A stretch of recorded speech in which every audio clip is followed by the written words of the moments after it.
A cannabis sativa é uma planta nativa da Ásia, usada originalmente em rituais e para a produção de tecidos e de óleo.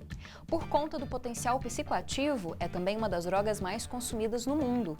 Entre os diversos compostos estão também substâncias de uso terapêutico, como o canabidiol, e outras que ainda estão sendo pesquisadas, mas essa pesquisa é dificultada por conta da proibição do cultivo.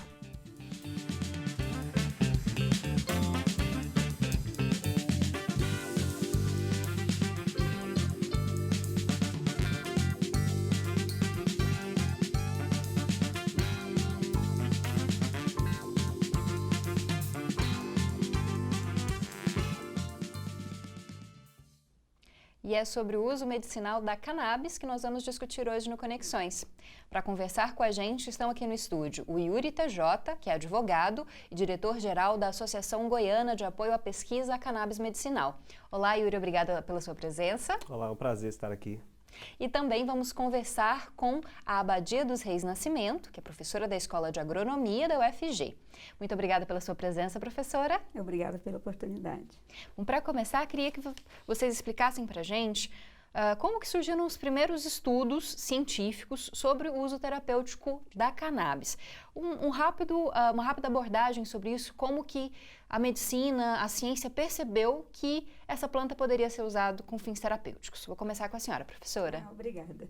Olha, é uma planta bem curiosa, bem importante para uso para fins medicinais, né, considerada uma planta medicinal, e que à medida que a gente vai lendo sobre artigos científicos, a gente nota que é uma planta milenar. Então, há muitos anos eles já utilizavam, né, aí, como planta medicinal aí na China, na Índia. E tem dois pontos, na verdade 3 pontos importantes, depois o Dr. Yuri completa, que eu acho muito importante. Primeiro que em 1963 e 1964, aí eles estudaram uma substância.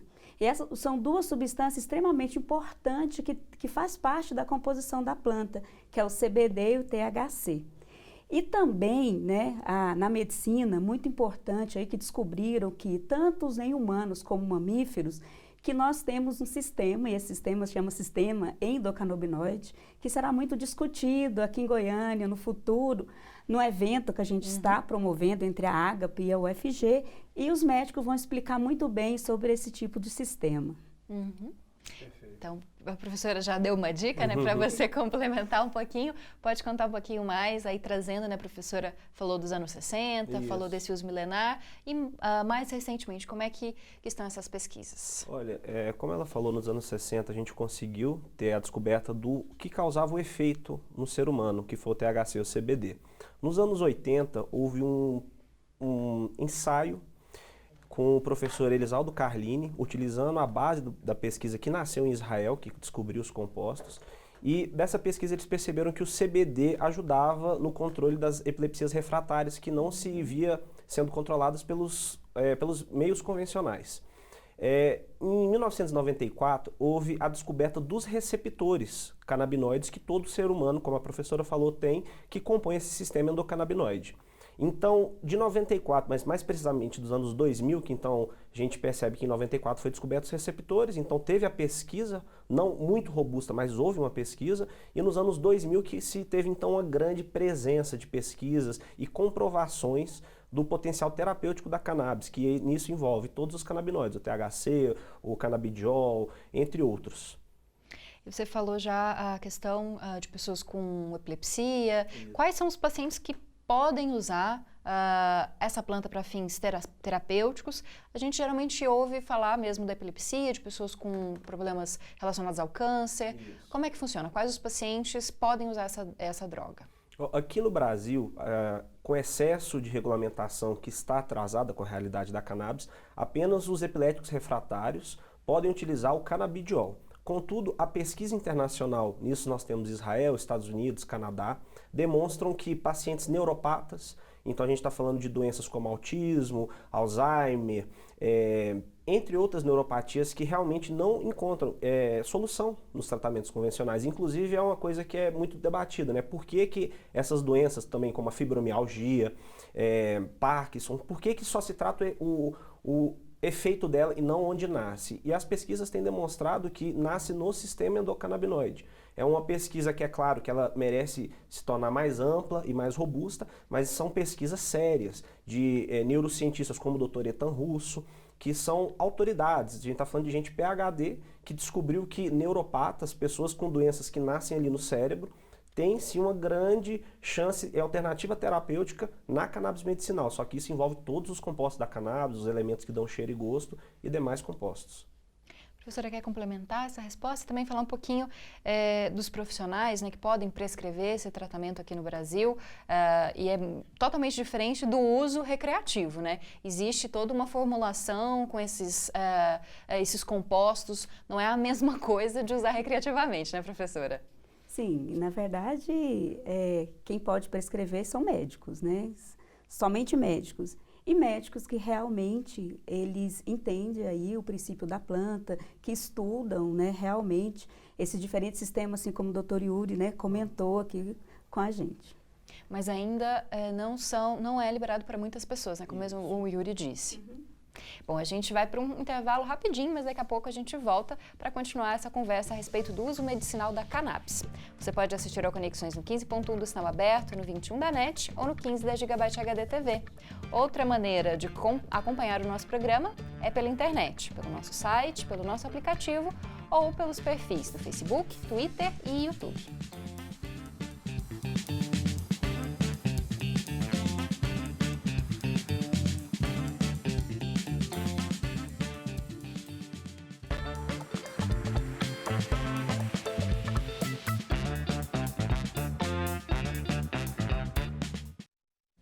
Estamos de volta com o debate de hoje, que trata do uso medicinal da cannabis. Estão conosco no estúdio o advogado Yuri TJ, que é diretor-geral da Associação Goiana de Apoio à Pesquisa à Cannabis Medicinal, e também a professora Badia Nascimento, da Escola de Agronomia da Universidade Federal de Goiás. Yuri, vou começar com você esse bloco. Queria que você falasse um pouco mais sobre essa questão da obtenção, né, judicial para o uso da cannabis medicinal, como é que funciona isso no Brasil, e também falar um pouquinho mais da prescrição, né, que a gente começou a falar no bloco passado e eu acho que ainda faltam algumas coisas, né, para a gente falar. Na questão judicial, a gente tem realmente uma via burocrática, porque na nossa lei de drogas existe a previsão, no artigo 2º, parágrafo único, que a União pode autorizar o cultivo para fins científicos e medicinais. Contudo, não existe uma regulamentação que trata desse cultivo, como deve ser o cultivo, quantas plantas, como que faz com a semente, que é uma realidade. A maioria dos pacientes que cultivam precisam de sementes que vêm de fora do país. Que esse é até um debate que a professora Badia levanta, que a gente precisa ter autonomia nessa questão da produção científica. E daí a importância do cultivo, o Brasil poder produzir suas sementes, suas plantas. O paciente hoje que precisa da cannabis medicinal, ele tem que ir para a justiça. Ele pode ir através de um habeas corpus preventivo, onde ele vai explicar para o juiz que ele está cultivando, que ele já está tratando, ou ele pode se associar e essa associação busca esse direito, como aconteceu na Abrace, que é a Associação Brasileira Cannabis Esperança na Paraíba, e basicamente o paciente ele tem que demonstrar, através de laudos, receitas e documentos, que a cannabis foi uma via terapêutica segura e eficaz para o tratamento. Ou se não, assim, pelo menos para amenização do caso que ele está buscando essa permissão judicial para o cultivo. E é muito interessante a gente perceber, como foi falado, que todo ser vertebrado tem um sistema endocannabinoide. Então nós temos também a necessidade de prescrição para casos de odontologia e para casos veterinários. A gente tem pets que hoje possuem epilepsia, seja nasceu ou comeu alguma coisa, um veneno e depois teve um caso de epilepsia. Então a gente percebe que é necessário uma regulamentação geral. Se é caso de saúde e envolve o sistema endocannabinoide, é necessária a prescrição, como a professora Badia falou, por médicos capacitados. A prescrição de cannabis ela não pode ser, por exemplo, feita só por neuros. A gente tem casos de utilização de cannabis para dor, para geriatra, para pediatria. Então, é necessário envolver outras cadeiras da área de medicina, mas também da área de saúde, como veterinária e também odontologia. Bom, professora Badia, falando um pouco mais sobre o cultivo, que o Yuri já começou a falar, explica pra gente como é que funciona esse cultivo, né? A gente pode falar de autocultivo, cultivo para fins terapêuticos, quais são os aspectos legais que estão envolvidos nessas questões, como é que funciona esse cultivo para uso medicinal? Então, o cultivo, né, eu vou falar de uma maneira geral, como ele está sendo cultivado no mundo. Então, no mundo, ele pode ser cultivado tanto indoor, isso quer dizer que totalmente dentro do ambiente, né, doutor Yuri, protegido. Ele pode ser feito também em casa de vegetações e também a céu aberto. No Brasil, somente em sistema indoor, né, que foram liberados, somente nesse sistema. O que eu gostaria de ressaltar é que nós, como engenheiros agrônomos, né, e ficar imaginando o potencial que o Brasil tem, e nós estamos no Cerrado, nós, né, estamos em Goiás, num Cerrado, com clima tão próprio esse para as plantas, prova de grandes produtividades, adaptações em várias plantas que nós temos como exemplo, tomate industrial, a soja, a cana e assim, entre outros cultivos. Acho que a cannabis ia se adaptar muito bem aqui, precisa de muita pesquisa. Nós temos clima, nós temos solos profundos e bem drenados, então nós temos uma adaptação muito interessante para começar a iniciar uma pesquisa em Goiás que possa ser referência para o Brasil e para o mundo. Bom, vou continuar um pouquinho com a senhora. Como é que funciona? Existe, na verdade, né, cultivo para fins científicos no Brasil? Existe liberação para esse estudo? E de que forma que isso atrapalha ou auxilia, né? Qual que é a importância disso para o avanço das pesquisas científicas nessa área? Eu vou me atentar só numa pergunta e depois eu vou deixar o doutor Yuri, que é advogado aí, completar. Eu acredito que precisa muito dessa pesquisa, que todos esses medicamentos, toda essa importância começa da onde? Da planta. E sem o plantio no nosso país, sem um melhoramento, sem a multiplicação dessa semente, a cadeia produtiva, acho que ela trava.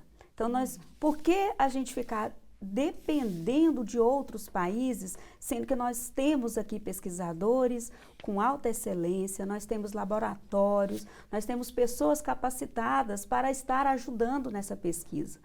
Então, eu acredito que essa proibição do plantio trava a ciência. E é interessante perceber que, no ponto de vista científico, pouco se avançou em questão de autorização. Nós temos em Viçosa e João Pessoa também tem se demonstrado polos de pesquisa envolvendo a cannabis, mas ainda são projetos embriões, projetos que estão começando. O que a gente precisa se atentar é que o Brasil é signatário de políticas de cooperação técnica com Israel e com os Estados Unidos, tanto Israel na parte da saúde, Estados Unidos da parte de agronomia. Então, por que não se atentar a isso? Hoje a gente entra no site do Ministério da Saúde de Israel, tem uma aba só de cannabis medicinal, para a pessoa enviar sua prescrição ou sua permissão para ter uma empresa que cultive. Então, é muito necessário não somente a gente trazer essas parcerias internacionais, mas como a professora falou, fazer algo nacional, algo próprio e algo feito para o Brasil e para o Goiás, para o nosso Cerrado. Isso poderia facilitar a vida dos pacientes? Eu não sei como funciona, mas muitos importam esse medicamento. Com a pesquisa aqui no Brasil, seria mais fácil e, claro, mais barato para essas pessoas? Olha, seria vital que a gente pudesse plantar e produzir essa ciência aqui. Hoje mesmo nós tendo uma associação que produz cannabis com permissão judicial, nós não percebemos que a Anvisa reconhece esse medicamento. Então hoje, quando o paciente vai pedir uma permissão para a Anvisa, ele é levado para importação de um produto que só vai ter canabidiol, senão vai ter 0,3 de THC. Então esse produto não atende a maioria dos casos de neuropatia. Então hoje nós precisamos desse cultivo aqui, fácil, acessível, mais regulamentado, que envolva toda a cadeia de produção, uma equipe multidisciplinar da parte de cultivo, da parte de farmácia. Por quê? Porque isso vai baratear, isso vai fazer o produto ser acessível. A gente tem casos em que às vezes o lote dá algum problema no envio do lote. O paciente hoje, quando ele ganha a permissão da Anvisa, ele tem que pedir o produto, pedir o lote do ano inteiro. Então, se ele não tem alguém que paga, fica muito caro, fica inviável e para um produto limitado, que só vai ter canabidiol. Quando a pessoa quer terapêutica cannabis e cannabis medicinal, tem que ter os outros compostos da cannabis, obviamente regulados e controlados. Ok. A gente vai para mais um intervalo e daqui a pouquinho finaliza essa conversa. Você pode mandar a sua sugestão para o nosso programa. Envie um e-mail para jornalismo@tvufg.org.br ou então uma mensagem no WhatsApp, no 991811406. Outra maneira de manter contato com a gente e assistir ao nosso programa é pelo aplicativo da TV UFG. Ele pode ser baixado gratuitamente pelo Google Play ou então pela leitura do QR Code que você está vendo na nossa tela.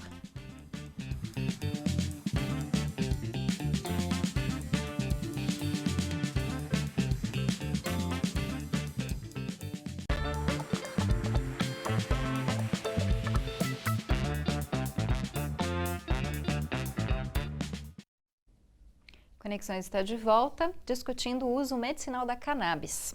Seguem conosco o diretor-geral da Agape, Yuri TJ, e também a professora da Escola de Agronomia da UFG, Abadia Nascimento.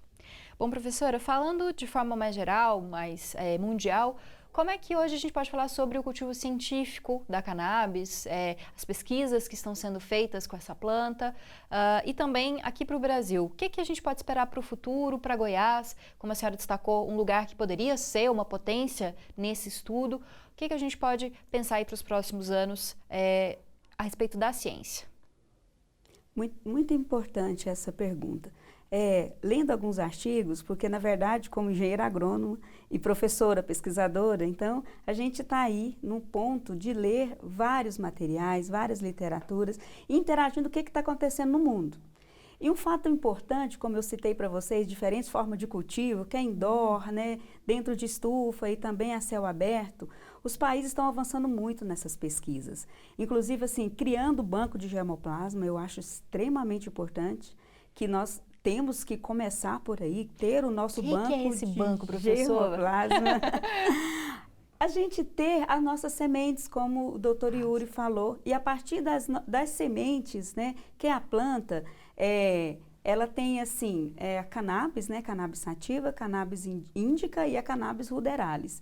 Se a gente tiver diferentes espécies dessas plantas, isso significa que cada planta dessas aí, ela tem uma composição diferente, tem um princípio ativo diferente, ela pode ter um THC maior, isso? Ela pode ter um CBD, uma quantidade maior. Então, isso a gente vai mostrar, é uma coleção dessas plantas que a gente possa estar estudando essa coleção, plantando em diferentes formas de cultivo e passando para frente para a pesquisa da área da saúde, né? E, enfim, assim por diante. Então, eu vi um artigo que eu achei muito interessante em Portugal. Portugal, eles estão com a pesquisa bem avançada nos 3 pontos. Pesquisa muito avançada em campo aberto, pesquisa avançada tanto indoor e pesquisa avançada aí em sistema protegido, né, que em caso de vegetação. Porque, olha que interessante, uma mesma planta, você vai pegar uma mesma planta e plantar ela nos 3 diferentes tipos aqui que eu citei, ela vai ter composição diferente. E vai poder ser usada de forma diferente. De forma diferente. Então, assim, e nesse artigo também eles falam que eles precisam avançar nesses 3 sentidos para ter uma composição homogênea, séria e para ter confiabilidade no medicamento. E Portugal, eles estão estudando para ser o grande importador, né, exportador aí para a Europa. Bom, Yuri, a professora destacou a questão da ciência, mas a gente tem muitos impedimentos ainda, infelizmente, nessa área que o Brasil poderia investir.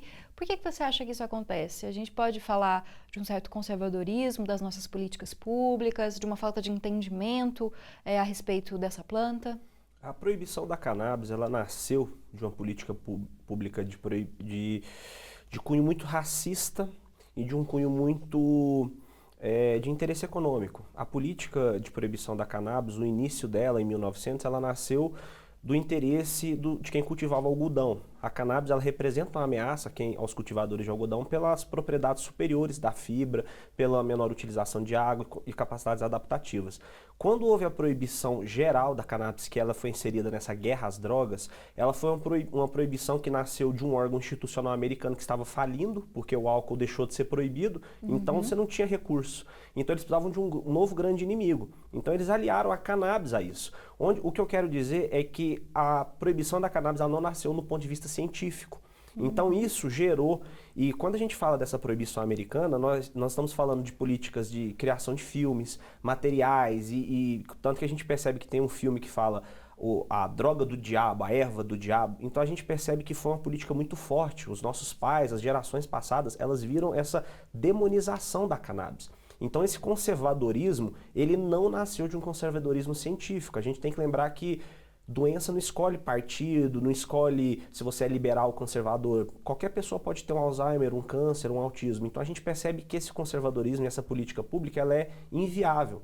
Países que reconhecem a cannabis como uma planta que vai ser utilizada para fazer remédio. Eu acho que isso é bem comum, há 12 mil anos da história da humanidade. Então a partir do momento que a gente tira a cannabis desse ponto místico, a gente não está falando de vender cannabis com Coca-Cola, não. A gente está falando de uma produção regulamentada, uma produção de fim científico. A gente fala de uma política pública eficaz. Vê os Estados Unidos. Os Estados Unidos existem proibições em 2 níveis, federal e estadual. No nível federal ela ainda é proibida e taxada ao lado do pior, literalmente pior do que cocaína, porque ela está no anexo 1 de proibições do DEA. Mas no âmbito estadual ela está liberada a amplo modo. E isso está gerando imposto, gerando mão de obra, gerando política de retratação social, porque muita gente foi para a cadeia. Essa política proibicionismo gerou dano por todos os lados, tanto para o lado do usuário, quanto para o lado do policial e da instituição.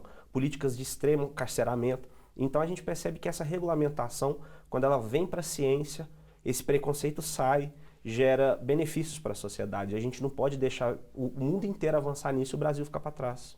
A gente não falou também no nosso tema, né, já que o uso é medicinal, mas a gente poderia também fabricar tecido, né, o cânhamo vindo da cannabis. Né? A China é um dos maiores produtores de cânhamo.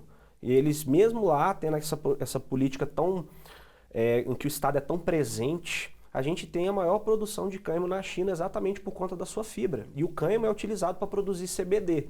E hoje a gente percebe que a ONU nem reconhece o CBD como um composto químico muito sério. Ele está na parte de suplementos. Então a gente percebe que assim, não somente a área medicinal, mas a área de ciência, de agroindústria, de tecido, isso tudo vai ter um boom, né, um potencial econômico enorme e que beneficia a sociedade. Tá certo. Bom, um tema extremamente interessante, né, e relevante para esse momento que a gente está vivendo, mas a gente vai ter que encerrar o programa. Tá. Obrigada, Yuri, pela sua presença. Foi um prazer poder estar aqui e vamos para frente discutindo esse tema. Claro. Muito obrigada também, professora, pelas suas contribuições. Bem-vinda aqui pela primeira vez no Conexões. Eu que agradeço. Obrigada. E o Conexões de hoje termina, mas você pode continuar com a gente, assistindo a nossa programação ou então acessando o nosso site, baixando o nosso aplicativo ou conferindo o conteúdo das nossas redes sociais. Eu te espero no próximo programa.